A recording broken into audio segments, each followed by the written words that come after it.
Mga kasayan, magkakabit tayo ng Nipro Music sa Racal Wave Style. Sa Wave, ganun din. XRM, ganun din. Mga Euro, Racal, Motorstar na Wave Style, pare-parehas lang. Ito siya kasayan na. Ang una natin gagawin dito para sigurado, i-check muna natin yung dalawang wire ng busina. Ito siya. Para sigurado tayo, bunutin natin to kung talagang positive trigger ang ating motor ha. Kasi marami nagko-comment dyan, di tumutunog. Kasi nga, negative trigger pa yung kanilang motor. Kagaya ng nag-comment ng Motorstar 125. Siya kasayan ha. Oh. Milaw. Yung kabila. Wala. Yan na, umilaw siya. Kasi nakalagay yung ano natin sa... Nakalagay sa positive. Ngayon, dapat ilalagay natin to sa negative. Or body ground. Dapat yung dalawang pindutan siya, hindi siya umilaw ha. Iilaw lang siya kung sa positive na nilagay yung test light. Pero ang pinakamaganda nyong gawin, ilagay nyo sa negative or body ground ha. Tulad nito. O, pakita mo, body ground. Ito yung body ground ha. Ito yung body ground sa baba. Pakita mo para mas malinawan sila. Yan. Tapos ito, tutusukin natin ha. Dapat walang umilaw sa dalawa. Asmado.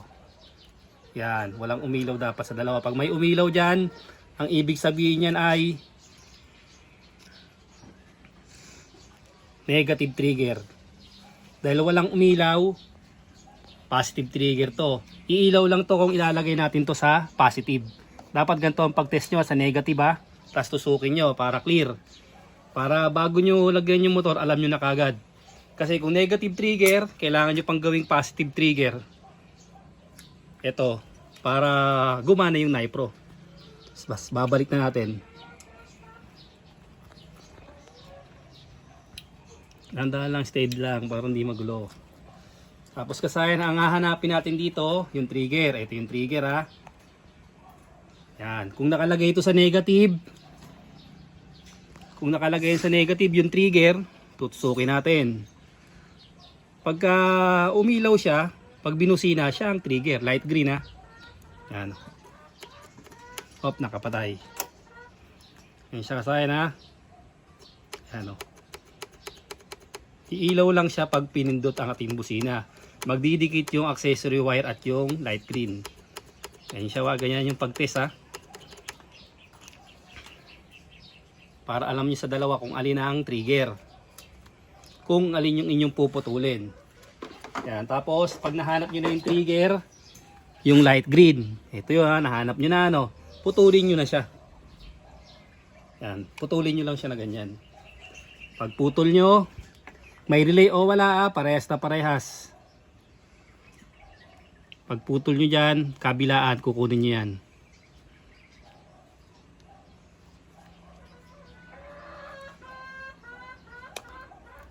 Uy, yan ang pangit na harness. Pangit ng kanyang wire harness.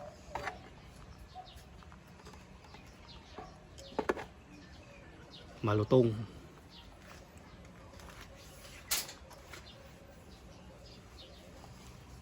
Yan ang mahirap pag pangit ang kanyang ano ha.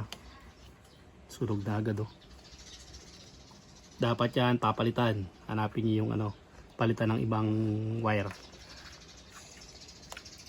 Yan.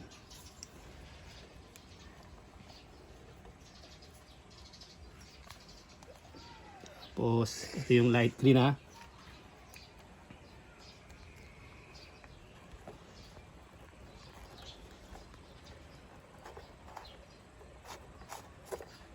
Yan. Bunutin natin yung light green. Papunta tong pindutan.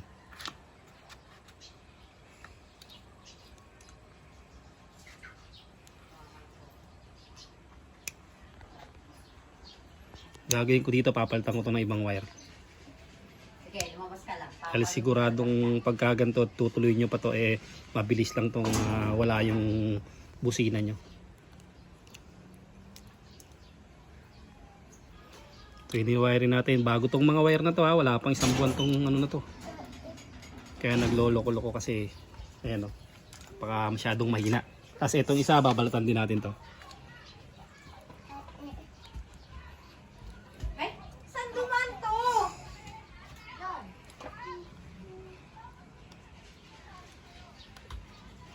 Yan.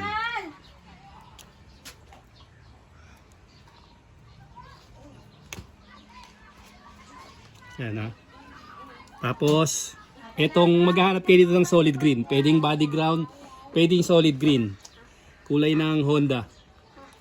Tsaka ng Euro, Motorstar, Rusi.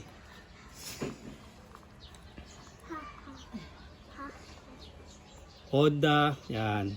Ito ha, kulay green ha. Yan ang ground niya.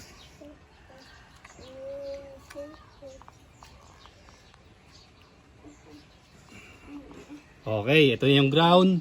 Tapos, ito na yung papuntang pindutan, papuntang busina. Kahit may relay, ganito rin ang paglalagay ha. Parehas na parehas lang. Wala kayong babaguhin. May relay, walang relay, stock horn, loud horn, parehas ang paglalagay. Itong papunta sa may, sa may pindutan ng busina, ilalagay natin yung red.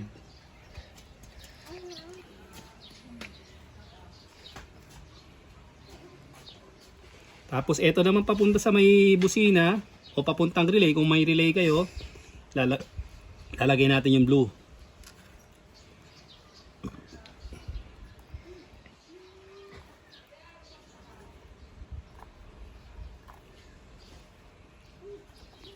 Tapos, ang negative nito ay kulay dilaw. Ilalagay natin dyan sa solid green or sa body ground, kung meron kayong body ground. Negative to ha.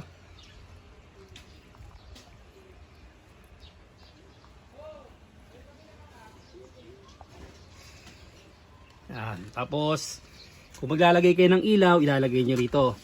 Yung ilaw na pampasing light nyo. Tapos, yung negative ng ilaw, sasama nyo siya rito. So, may mga sample natin na ilaw.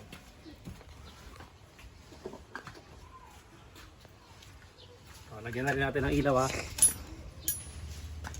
Para mas kita.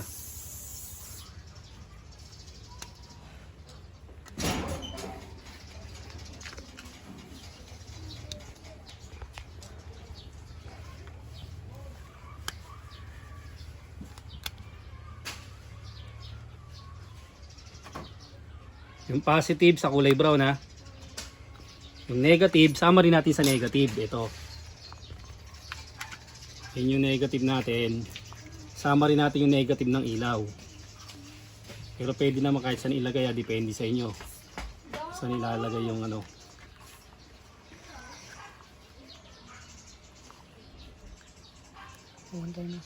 Tapos, kulay brown. Yan ang kanyang passing o blinking.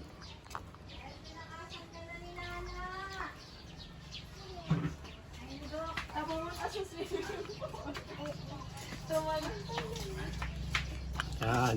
Kaya natin dito ha, para sa ating Mamaya go ako mamaya. Yan siya ha. Tapos testing na natin. Anong paborito mong number dito? Number 4? 4. Okay, testing na kagad natin. Kung gumana na. Iba to ah. Iba yung number 4 nito ah. Number 3. Number 2.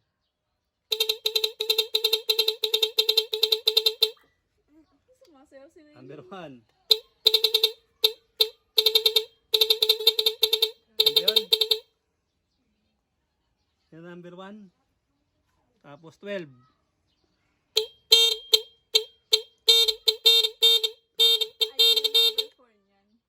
Number 11. Ano ba yun?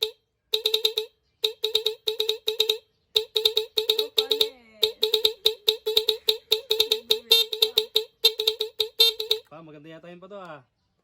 Hindi ba yung number 4 nito ah? Number 10. Number 6 Ah, baka number 9 yung paborito mo. Huh? Baka number Number 8.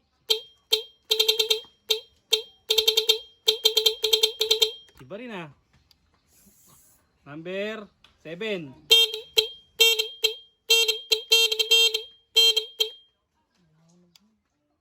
Number 6. Yan ba yun?